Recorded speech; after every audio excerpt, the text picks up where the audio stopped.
안녕하세요, 여러분. 반재경입니다.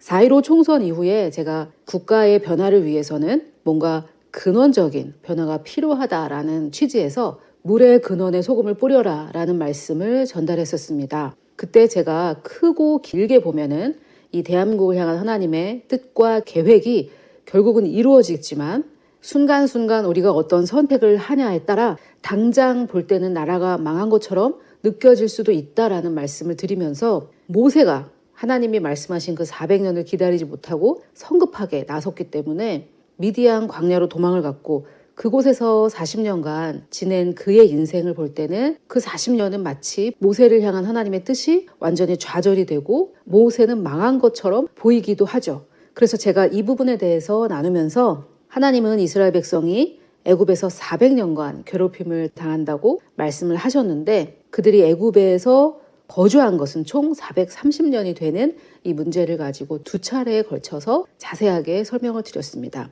자, 다시 이 물의 근원에 소금을 뿌리라는 이 말씀으로 돌아와서 우리가 어떤 일의 열매가 마음에 들지 않을 때에는 그 열매만 제거하는 것은 무의미한 행동이 되겠고요. 그 열매를 맺게 하는 그 나무의 뿌리를 제거해야 된다라는 그러한 원리인데요. 이처럼 문제의 근원을 고치는 것이 하나님 말씀의 원리입니다. 이 원리에 대해서 말씀으로 증거하는 구절이 바로 엘리사가 물의 근원에 소금을 뿌림으로 해서 그 물을 치유하는 그 사건입니다. 이 원리를 우리는 국가에도 적용을 할 수가 있고 개인의 삶에도 적용을 할 수가 있겠죠. 그래서 저는 사실은 이제 국가에 적용하기 위해서 이 말씀을 전하는 것인데요. 그 부분은 다음 시간에 제가 전달을 하도록 하고 오늘은 이 물의 근원에 소금을 뿌리라는 이 말씀을 우리 개인의 신앙에 적용을 해서 말씀을 전달해 보려고 합니다. 자, 엘리사가 물이 좋지 않아서 토산이 익지 않는 그 여리고 사람들이 도움을 청하자 엘리사는 그 물의 근원으로 나아갑니다. 물의 근원으로 나아가서 거기에 소금을 던지는데요. 그렇게 하자 그 물이 고쳐지는 역사가 있었습니다. 자, 그러면은 이것을 우리 개인의 삶에 한번 적용을 해보도록 하겠습니다. 우리 개인의 삶에도 여러 가지 문제들이 있죠. 그런데 그 문제들의 뿌리를 해결을 해야 된다는 얘기입니다. 제가 인간의 문제는 세 가지라고 말씀을 드리는데요. 보통 돈, 그리고 인간관계, 그리고 건강의 문제입니다. 이 세 가지를 우리가 그 각각의 문제만 고치려고 했을 때에는 근원이 해결되지 않았기 때문에 잠시 좋아지는 것 같다가도 다시 원래대로 돌아가고 이런 것들이 반복이죠. 그런데 왜 사람들이 근본적인 그 원인을 해결하려고 하지 않는가? 그것에 대해서도 제가 잠깐 말씀을 드렸는데 첫째는 그 원인이 뭔지 몰라서 그런 거죠. 그리고 그 원인은 땅에 문제가 있는 게 아니라 원래는 물이 문제가 있다는 것을 알지라도 그것을 해결하는 방법이 자기에게 없기 때문에 대부분의 사람들은 그 근원적인 문제를 외면하고 부인하거나 아니면은 알더라도 자기는 어떻게 고쳐야 되는지 방법을 알지 못하기 때문에 그냥 회피하는 그런 경향들이 있습니다. 자, 그러면은 그 문제가 무엇이고 각각의 문제가 무엇이고 어떻게 해결하는지는 또 각각의 삶에 맞게 성령께서 인도해 주시겠지만은 여기에서 엘리사가 물의 근원으로 나아갔다고 했는데 그 물의 근원은 우리 개개인의 삶에는 무엇이고 또 거기에 엘리사는 소금을 뿌렸는데 이 소금이라는 것은 이 말씀에서 무엇을 뜻하는지 이것에 대해서 한번 알아보겠습니다. 조금 쉬운 접근 방법을 취하면은 사람의 근원이라고 했을 때 저는 얼른 떠오르는 구절이 바로 잠언 4장 23절인데요. 아마 많은 분들이 이 구절이 떠오르실 거예요. 왜냐면은 여기 보면 생명의 근원이 여기에서 난다라고 하면서 그것을 마음이라고 말을 했고 그 마음은 그 어떤 것보다도 모든 지킬 만한 것 중에 이 마음을 잘 지켜라고 지금 잠언의 저자는 우리에게 권고를 하고 있습니다. 그래서 이 구절을 볼 때 생명의 근원, 여기서 생명은 life이기 때문에 우리의 인생이라고도 번역을 할 수가 있거든요. 그러면은 우리의 인생의 근원은 우리의 마음이다. 즉 인간의 근원은 우리의 마음이다라는 것을 이 구절에서 쉽게 알 수가 있습니다. 자, 그리고 또 이 구절도 많이들 알고 계실 텐데요. 사울이 하나님의 명령에 순종하지 않았을 때 사무엘이 하나님의 말씀을 전달하면서 했던 말인데요. 여호와께서 사무엘을 통해서 하시는 말씀입니다. 내가 보는 것은 사람과 같지 아니하니 사람은 외모를 보거니와 나 여호와는 중심을 보느니라. 이렇게 말씀을 하셨습니다. 그런데 우리 한국어 성경에는 중심이라고 이렇게 번역이 되어 있는데 영어 성경이나 아니면은 히브리 원어를 볼 때는 그냥 마음이라고 하트라고 되어 있습니다. 그런데 이것을 한자로 바꿔보면 중심이니까요. 우리 마음의 정중앙을 본다라는 말씀이겠죠. 그래서 여호와 하나님께서 우리를 보실 때 어떤 부분을 보시냐, 우리의 겉모습을 보시나, 우리의 성격을 보시나, 그렇지 않고 우리의 중심을 보신다고 여기 분명히 이렇게 나와 있기 때문에 사람의 근원은 마음이라고 할 수 있겠죠. 그래서 두 가지 구절에서 우리가 알 수 있고 또 역대 하에 나와 있는 구절을 하나 소개해 드리자면은 여호와의 눈은 온 땅을 두루 감찰하사 어떤 사람을 찾고 계신데요. 전심으로 하나님에게 향하는 자들을 위해 능력을 베푸신다고 합니다. 여기에서 이 감찰한다라는 이 말이 조금 한자기 때문에 우리가 얼른 다가오지 않는데 영어나 원어를 살펴보면 여호와의 눈이 온 땅을 살펴보시면서 누군가를 찾고 계시다라는 뜻까지 여기에 포함이 되어 있고요. 여호와께서 애타게 찾고 계신 사람은 어떤 사람인가? 전심이니까요. 여기도 제가 한자를 보여드리고 있는데 마음의 전부죠. 온 마음을 다해서 하나님을 향하는 그런 사람들, 온 마음으로 하나님을 추구하고 하나님의 뜻을 구하고 하나님을 찾는 그런 사람들을 위해서 하나님의 능력을 베푸신다. 또 다른 번역본에 보면 능력을 나타내신다. 그런 사람들을 통해서 세상에 그분의 능력을 나타내신다라고 하고 있습니다. 그래서 하나님의 능력을 보이시기 위해 쓰고자 하는 사람은 누군가? 바로 전심으로 그분을 향하는 그런 사람을 찾고 계신 거죠. 여기서도 우리가 알 수 있는 것은 하나님은 마음을 보신다라는 것을 알 수 있습니다. 자, 그러면은 신약으로 한번 또 와 보겠습니다. 로마서에 보니까 마음을 살피시는 이가 성령의 생각을 아시나니 이렇게 시작되는데요.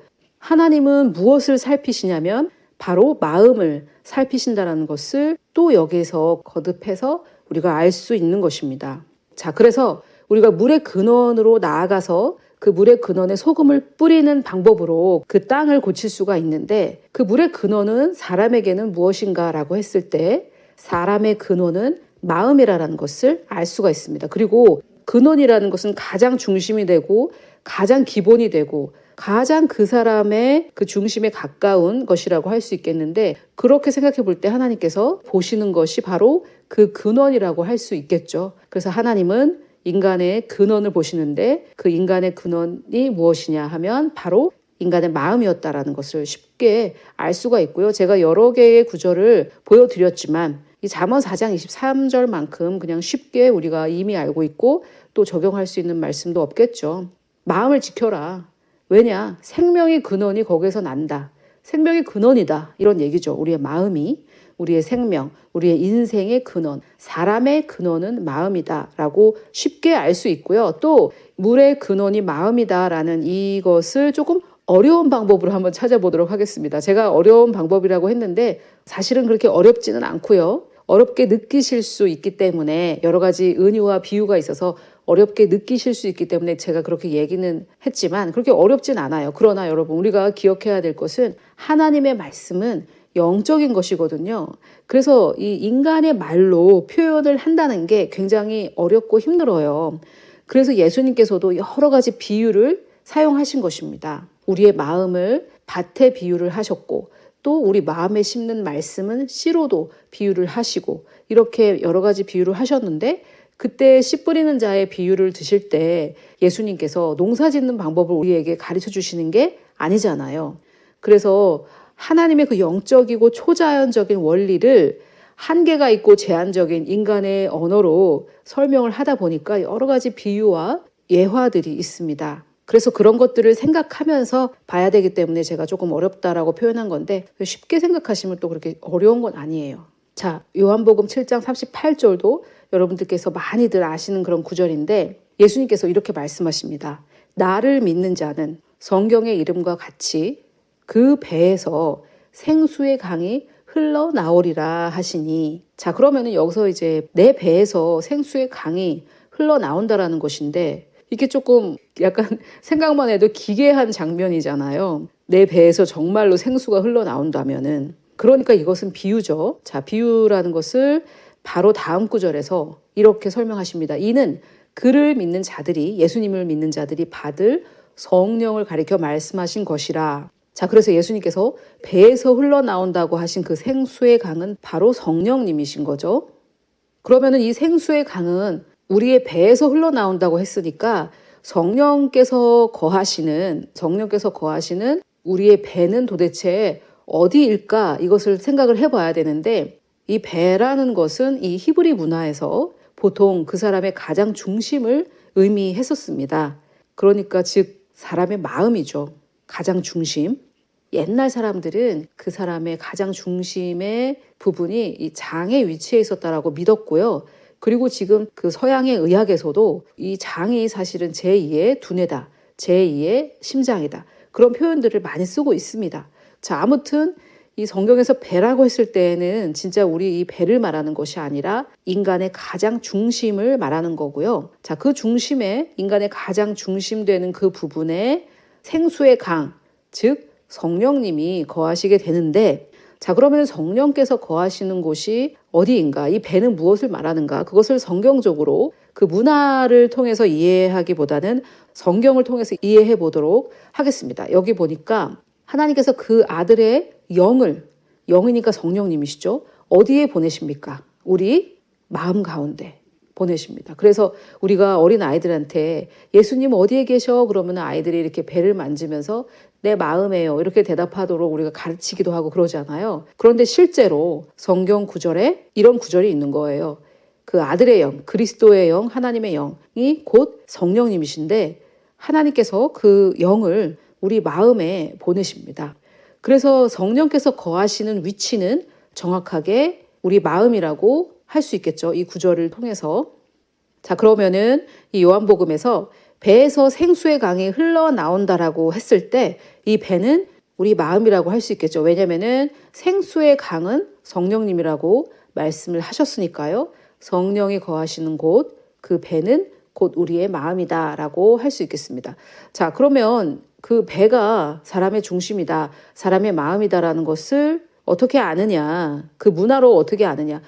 실제로 그 헬라어 사전을 찾아보면 이 배는, 이 헬라어가 그릭이기 때문에 G로 표현되어 있고 2836번 단어라는 뜻입니다. 5편처럼 이렇게 번호가 매겨져 있습니다. 그래서 이 배를 실제로 헬라어 사전으로 찾아보면 첫 번째는 사람의 중심, 두 번째는 혼, 소울이라고 하는 그 혼, 그리고 세 번째는 마음이라고 분명히 나와 있는데요. 더 구체적으로 마음에는 생각, 감정, 선택의 근원으로서 마음이라고 이렇게 나와 있습니다. 그래서 우리가 생각을 하고 감정을 가지고 선택을 하는 그 근원, 그런 역할을 하는 그 주체, 그것이 마음인데 그 마음과 또 소울, 혼, 그리고 사람의 중심에 대해서 얘기할 때 이 옛날의 히브리 문화에서는 그냥 배라고 표현을 했다는 거죠. 자, 그래서 배에서 생수의 강이 흘러나온다라고 할 때 그 배는 지금 보시는 이 성경 구절을 통해서도 마음이라는 것을 알 수가 있고 단어의 뜻을 사전에서 찾아봤을 때에도 마음이라는 것을 알 수가 있습니다. 그래서 조금 쉬운 방법으로 봐도 우리 인간의 근원은 이 잠언의 말씀을 통해서 마음이라는 것을 알 수가 있고요. 그리고 생수의 강이 흘러나오는 곳이 배인데 그 생수의 강은 성령님을 일컬은 것이니까 그 성령님은 어디로 보내주시나라고 했을 때 우리 마음 가운데 보내주시기 때문에 생수의 강이 흘러나오는 그 배는 마음이라는 것을 또 우리가 알 수가 있죠. 근데 제가 왜 이 생수의 강, 이 구절을 이렇게 집착을 하느냐면 물의 근원이라고 했잖아요. 그래서 생수의 강이라고 이렇게 비유를 하신 것 같아서 저는 이 구절과 연결을 해서 말씀을 드리는 것입니다. 그래서 이 마음은 하나님께서 우리를 보실 때 보시는 그 곳이라고 할 수 있겠고 또 물의 근원이라고 했으니까 우리에게서 흘러나오는 그 생수의 강의 근원인 우리의 마음이다. 이렇게 볼 수가 있겠습니다. 자, 그러면은 이제 물의 근원은 마음인데 그 마음에 소금을 뿌려야 되는데 이 소금은 또 무엇을 나타내는가? 자, 지난번에 같이 봤던 말씀인데요. 소금을 쳐서 성결하게 하라, 거룩하고 깨끗하게 하라 라는 뜻인데요. 자, 성결이라는 것은 성, 거룩하게, 그리고 결, 깨끗하게 두 가지를 나타내고 있어요. 거룩하고 깨끗하게 하라. 무엇으로? 소금을 쳐서. 소금이 그 물을 고쳤기 때문에 다시 그 원래의 상태로 거룩하고 깨끗하게 돌이키는 소금의 그 역할에 대해서 얘기한다라고 생각을 하고, 그러면은 우리의 마음을 거룩하고 깨끗하게 하는 것은 무엇인가를 찾아보면 되겠죠. 이것도 말씀 속에서 찾아보면 되는데요. 제가 설명하지 않아도 뭐 다 말씀이겠지 이렇게 생각을 하실 거예요. 우리의 마음을 거룩하고 깨끗하게 하는 것이 말씀밖에 더 있겠습니까? 자, 그래도 이 성경 말씀으로 증거를 해야 되니까 몇 가지 말씀을 보여드리겠습니다. 자, 에베소서 5장에 보니까 이는 곧 물로 씻어 말씀으로 깨끗하게 하사 거룩하게 하시고, 자, 여기에 성결 두 가지가 다 들어있네요. 깨끗하게 한다라는 것은 성결의 결이죠. 그리고 거룩하게 한다라는 것은 성결의 성이잖아요. 그래서 우리가 봤던 이 출애굽기 말씀, 소금을 쳐서 성결하게 한다라는 이 구절과 딱 들어맞고 있습니다. 자, 그런데 이 표현도 조금 어렵게 들리실 수가 있습니다. 물로 씻어 말씀으로 깨끗하게 한다. 이거는 다른 여러 가지 번역본을 보면은 물로 씻듯이 말씀으로 깨끗하고 거룩하게 한다. 이런 말씀입니다. 그래서 이 문맥을 보면은 예수님께서 교회를 물로 씻듯이 말씀으로 깨끗하게 하시고 거룩하게 하신다라는 뜻인데요. 여기에서 우리는 사람을 깨끗하게 하고 또 거룩하게 하는 것은 말씀이라는 것을 알 수가 있겠죠. 성결케 하는 것은 바로 말씀이다라는 것을 우리가 알 수 있습니다. 그래서 이 구절에서 소금이 성결케 했기 때문에 여기에 말씀이 또 성결케 한다고 되어 있어서 소금은 말씀을 의미하기도 한다라는 결론을 우리가 낼 수가 있습니다. 또 하나 더 구절을 보여드리면은 예수님께서 이렇게 말씀하십니다. 너희는 내가 일러준 말로 이미 깨끗하여졌으니 하고 말씀을 하세요. 그래서 우리를 깨끗하게 성결하게 하는 것은 예수님이 일러준 말, 예수님의 말이니까 우리는 그것을 높임말을 써서 말씀이라고 하는 거죠. 자, 그래서 우리는 물의 근원은 사람에게 있어서는 마음이라는 것을 알 수 있고요. 또 물의 근원에 뿌렸던 그 소금은 바로 주님이 하신 말씀, 주님의 말씀이라는 것을 알 수가 있겠습니다. 그래서 말씀이 우리의 마음을 깨끗하게 한다라고 결론을 내릴 수가 있겠죠. 자, 그런데 그러면은 우리의 마음으로 하나님의 말씀을 받아들일 때 우리의 마음이 깨끗해지고 또 고쳐지고 치유가 되고 회복되고 하는데, 그러면은 어떤 말씀을 들을 때 더 효과를 볼 수 있을까? 이것에 대해서 조금 말씀을 드리고 싶어요. 자, 잠언에 보면 인자와 진리가 내게서 떠나지 말게 하고 그것을 내 목에 매서 내 어디에? 마음판에 새기라. 물의 근원을 소금으로 고치듯이 그렇게 우리의 마음에, 우리의 인간의 근원인 우리의 마음에 하나님의 말씀을 담아야 되는데, 이 마음판에 새겨야 되는데, 그때 어떤 종류의 말씀을 우리가 묵상해야 되는가? 인자와 진리, 인자의 말씀, 인자에 관련된 진리, 그것을 우리가 묵상할 때 우리의 마음이 고쳐진다는 것인데, 구약에 여러분 인자라고 나오면요, 은혜와 긍휼 두 가지를 합한 것이라고 생각을 하시면 됩니다. 이것을 또 히브리 원어로 찾아보면 헤세드인데요. 헤세드는 하나님의 그 친절하시고 선하시고 좋으시고 사랑이 많으시고 그런 점들을 나타내고 있거든요. 그래서 쉽게 생각을 하면은 하나님의 은혜와 긍휼을 생각을 하시면 되겠습니다. 그래서 우리가 우리 마음에 묵상을 해야 되는 말씀은 하나님은 우리를 벌하신다, 애굽에 10가지 재앙을 내려서 싹 쓸어버리셨다, 이런 종류의 말씀이 아니라 하나님이 얼마나 우리에게 좋은 분이신지 그것을 우리의 마음에 새겨야 된다라는 것이고, 또 이거를 하나 더 보여드릴게요. 이 인자와 진리, 이것을 잘 보시고, 자, 잠언 16장에도 인자와 진리로 인하여 죄악이 속하게 된다고 합니다. 하나님의 말씀은 죄악은 언제 속하게 되느냐, 인자와 진리로 인해 죄악이 속하게 된다라고 말씀을 하고 있어요. 여기서 인자와 진리도 인자, 곧 진리의 말씀, 이렇게 생각을 하셔도 됩니다. 진짜 진리의 말씀은 바로 하나님의 은혜와 긍휼에 관한 것이라는 뜻이겠죠. 자, 그리고 죄악이 속하게 된다라고 할 때 여기에 보면은 iniquity가 죄악입니다. 그리고 is purged가 죄가 깨끗하게 된다라는 뜻인데요. 영어에서 이 purged라는 단어는 어디에서 제거가 되는지, 어디로부터 깨끗하게 되는지 그 부분을 말을 해야 되거든요. 예를 들어서 쓰레기는 쓰레기통에 들어있잖아요. 그러면 쓰레기를 버렸다라고 할 때 그 쓰레기가 원래 있었던 그 장소가 있지 않습니까? 쓰레기통에 있었겠죠. 그래서 쓰레기통에서 쓰레기를 비웠다.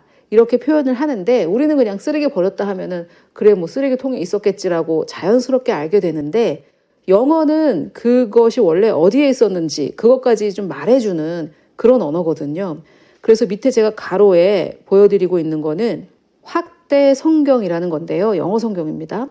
거기에 보면은 iniquity, 죄악이 is purged, 제거되었다. out of the heart, 마음에서 이렇게 어디에서 제거되었는지 그것까지 말을 해주고 있어요. 자, 그래서 우리의 마음에서 이 죄악은 죄하고는 조금 다릅니다. 죄를 짓게 하는 그 어떤 성향과 기질이라고 생각하시면 될 것 같은데요. 우리의 마음에서 그 죄성 이런 것들이 제거가 되는데 하나님이 무서워서 그렇게 되는 것이 아니라 하나님의 그 긍휼과 인자하심, 선하심, 은혜, 사랑 이런 것들이 진리였다라는 것을 알 때 그때 우리의 죄악이 제거가 되는데 어디에 있었냐 그 죄악은 바로 우리 마음에 있었다라는 거죠. 그래서 우리 마음이 치유받고 깨끗하게 되고 정결하게 되는 것은 바로 인자로 인해서 그 인자의 말씀, 은혜와 긍휼과 사랑의 말씀 때문에 우리의 마음에서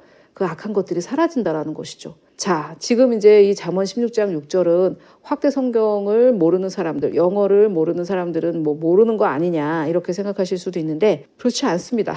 로마서에 보면 또 이런 말씀이 있어요. 2장 4절에 하나님의 인자하심이 너를 인도하여 회개하게 하신다고 합니다. 우리를 인도해서 회개하게 하는 것, 그것은 하나님의 심판도 아니고 불신 지옥 이런 무서운 말도 아니고 바로 하나님의 인자하심. 이것이 영어로는 굿니스예요. 하나님의 좋으심, 선하심. 하나님은 너무 좋으시다라는 그 진리를 우리가 깨달아 알 때 이 사람이 회개를 한다라는 거죠. 자, 그래서 우리가 인자와 진리를 우리 마음에 새겨야 된다라는 거예요. 하나님의 진노와 심판 이런 것들을 마음에 새겨서는 안 되고 하나님의 인자하신 그 성품, 하나님의 긍휼과 은혜의 진리, 긍휼과 은혜의 말씀을 우리 마음에 새겨야 된다는 거죠. 그래서 우리 마음, 즉 물의 근원에 뿌리는 소금은 무엇인가? 사람의 마음을 치유하는 것은 무엇인가? 바로 하나님의 말씀인데 그 중에서도 하나님 말씀이 다 치유의 능력이 있지만 그 중에서도 하나님의 은혜와 긍휼과 사랑과 인자, 그분의 선하심에 대해서 우리가 생각하고 묵상할 때 그때 우리의 마음이 치유되고 고쳐지고 다시 성결케 깨끗하고 거룩하게 된다라는 거죠. 그런데 또 중요한 것은 나를 향한 하나님의 선하심이 나의 마음을 치유하겠죠. 하나님 나한테는 굉장히 엄하신데 저 죄인들에게는 굉장히 인자하셔. 이렇게 생각할 때는 왠지 돌아온 탕자에 나오는 그 큰아들과 같은 그런 마음이겠죠. 그래서 우리는 하나님의 인자하심과 하나님의 그 은혜와 긍휼과 그 사랑을 묵상할 때 그것이 나를 향한 하나님의 마음이다라는 것을 알면서 묵상을 해야 되겠죠. 그래야만 나는 하나님의 사랑을 받고 하나님의 은혜를 받고 하나님의 긍휼을 받는 그런 사람이야 라는 그 나의 자아상이 그때 바뀌게 되는 거죠. 자, 그래서 오늘은 엘리사가 토산이 익지 않는 땅, 그 땅의 문제가 물이 좋지 않아서 그랬는데 그 물을 어떻게 고치느냐. 엘리사는 그 물의 근원으로 나아가서 거기에 소금을 뿌렸죠. 그래서 여호와께서 그 물을 고치셨습니다. 이것을 우리 각자 개인의 신앙에 적용했을 때 그 물의 근원은 무엇이냐. 즉 인간의 근원은 무엇인가. 인간의 중심은 무엇인가. 하나님께서 우리를 보실 때는 어떤 부분을 보시는가. 바로 우리의 마음이다. 그러면은 그 마음을 정결케 하는, 성결케 하는 것은 무엇인가? 그 물의 근원을 소금이 고치고 치유하고 다시 거룩하게 했듯이 우리의 마음을 고치고 치유하고 거룩하게 다시 성결하게 하는 주체는 무엇인가? 그것은 바로 하나님의 말씀이었다라는 것을 제가 여러 가지 성경 구절을 보여드리면서 증거를 했습니다. 그리고 좀 더 깊이 들어가자면은 우리의 마음을 치유하는 말씀은 하나님의 말씀 중에서도 하나님의 그 인자하심, 인자는 긍휼과 은혜라고 생각하시면 된다고 했죠. 긍휼, 은혜, 선하심, 사랑, 나를 향해서 불쌍하게 여기시고 나를 좋아하시고 이 모든 하나님의 나를 향한 긍정적인 마음, 그것을 우리가 생각하고 묵상하고 할 때 나의 마음이 치유가 되는 것이죠. 그리고 여기서 또 기억해야 될 것은 우리의 마음은 마치 그 여리고성의 그 물의 근원과 같아서 이 마음이 우리의 근원이 문제가 생기면 모든 게 다 문제가 생기는 거죠. 열매가 맺어지지 않을 것이고. 왜? 뿌리가 문제가 있으니까요. 뿌리가 문제가 있으면은 나무 기둥도 문제가 있을 것이고 가지도 문제가 있을 것이고 열매도 문제가 있을 것이고 이파리도 문제가 있을 것이고 모든 것이 문제가 있을 것이기 때문에 고치려면 그 뿌리를 고쳐야 되는 것처럼 우리가 여러 가지 삶의 문제가 있고 내 삶에 여러 가지 잘못된 상황과 환경 때문에 내가 괴로운 것이라고 우리는 생각을 할 수 있지만 그러나 그 모든 상황과 환경 이것은 뿌리인 내 마음에서 비롯된다라는 것을 알 수가 있습니다. 이러한 저의 주장이 성경적이긴 하지만 우리는 남 탓을 하고 환경 탓을 하고 집안 탓을 하고 이렇게 하고 싶기 때문에 해결책은 내 마음을 바꾸는 데 있다라고 했을 때 이것을 정말 듣기 싫어할 수가 있어요. 그러나 이것은 하나님 말씀으로 증거할 수 있는 진리이기 때문에 될 수 있는 대로 빨리 인정하고 내 마음에 하나님의 은혜의 말씀, 사랑의 말씀, 긍휼의 말씀으로 내 마음을 채우는 그 작업을 빨리 하면 할수록 좋습니다. 그래서 저는 오늘 조금 원론적인 부분을 말씀을 드렸는데요.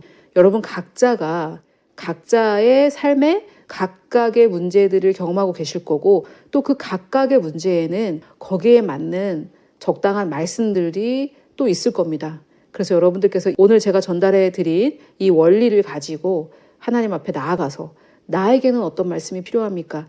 나에게는 어떤 부분을 고치시길 원하십니까? 이렇게 나아갈 때 그 누구보다도 우리의 문제를 해결해 주고 싶으시고 우리의 삶의 가능성을 최대한으로 이끌어주고 싶어 하시는 분이 바로 성령님이시기 때문에 우리가 묻고 구하는 그 질문에 대해서 필요한 지혜를 넘치도록 주실 것이라고 믿습니다.